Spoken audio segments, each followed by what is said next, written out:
Chinese ginseng, Ren Shen, Panax ginseng. It doesn't get any more basic or fundamental than this herb. Ren Shen simply means man root.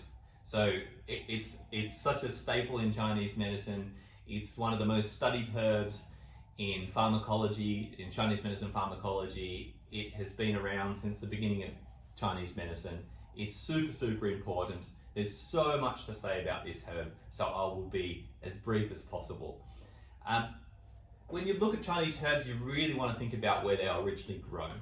Okay, there's many reasons for that, and the concept's called Dao Di. And Dao Di roughly translates as Dao, which is the administrative districts of the Chinese Empire, but it's kind of like modern day provinces in a way. And the Di refers to the soil, the geography, and the landform. If you look at the old literature, it really comes down to a few different things. So it's assembled in a specific geological region. Okay, it's designated. There's a designated natural condition of that area, and there's specific environmental and ecological areas or regions. There is particular attention paid to cultivation, harvesting, and processing of those medicinals from those particular areas under those conditions. That's what Dao Di really refers to. For ginseng, the original growing regions of that area were Jilin, Liaoning, and Helongjiang. But because of the incredible amount of necessity for the herb, they were extended and travelled mainly southwest to Hebei and Shanxi provinces or areas. So the wild crafting of this herb is pretty much gone. Now, they are found in the wild, but you know they're single herbs, and people will spend weeks sort of unearthing them to get the tiniest little rootlet out, so that they can basically display them and sell them for hundreds of thousands of US dollars to put on walls and to bring good fortune, or so many use as gifts, and there's just so many reasons why you would do that. But they're a beautiful looking root as well. So the regions have changed so much because of this wild crafting that we have gone back to other forms of farming. So cultivated farming, or also what's now known as woods grown. Well, there's different terms for it, but I like the term woods grown because it talks about using that original herb and putting it back in those areas that it was originally in, and using those local environmental factors to encourage that growth, because it's naturally occurring there. It's part of the ecosystem, and it's kind of replenished. And there's a monitor to maintain. I've been to a few woods grown areas over the years, and they're spectacular places, and they're so well protected. It's quite a beautiful concept, and it really goes back to that original way of using Chinese herbs. So it's a really interesting thing.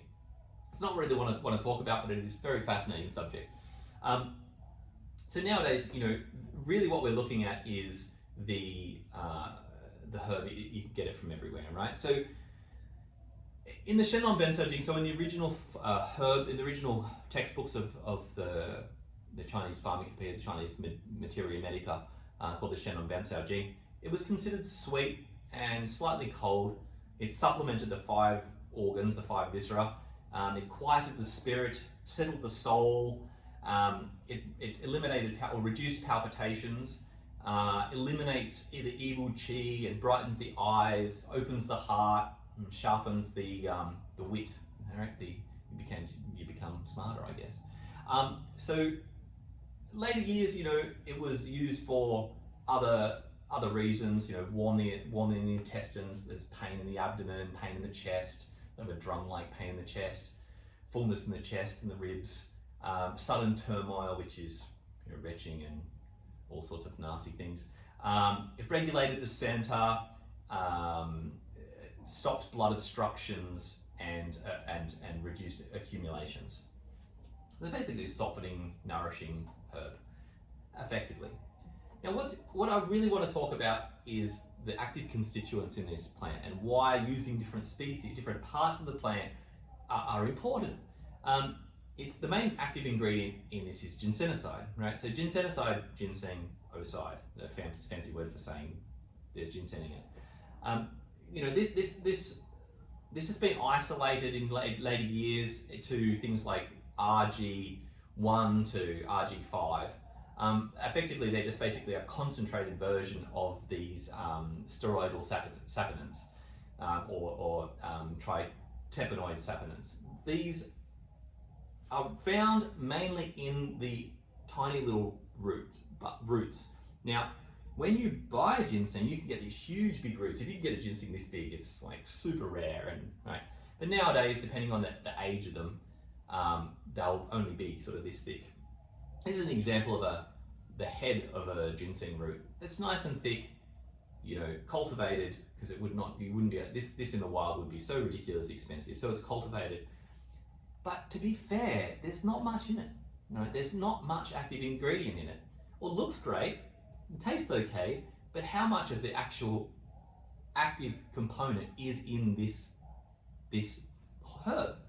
So when we make it into Bijong 1, Ren Shen 1, etc., when we use it in formula, we want to have the highest concentration of the active component. We don't really care what it looks like. It's done like this because it's prettier, and it's like people think, oh, it's the head of the ginseng, that must be the strongest part. That's actually not true. It's a complete fallacy.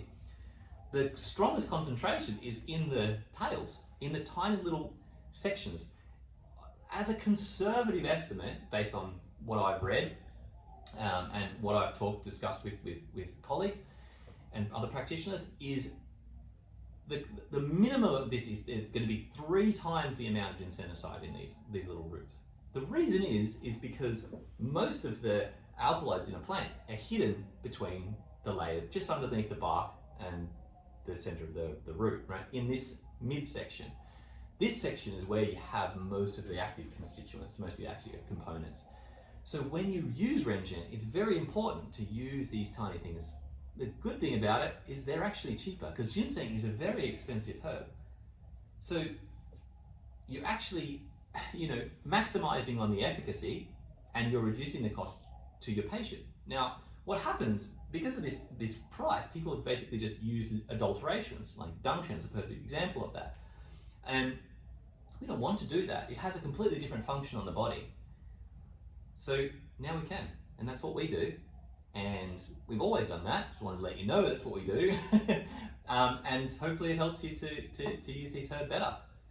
All right, well, that's ginseng. So these little tiny tails, heaps more powerful than this big impressive looking root. Hope that's informative. See you next time.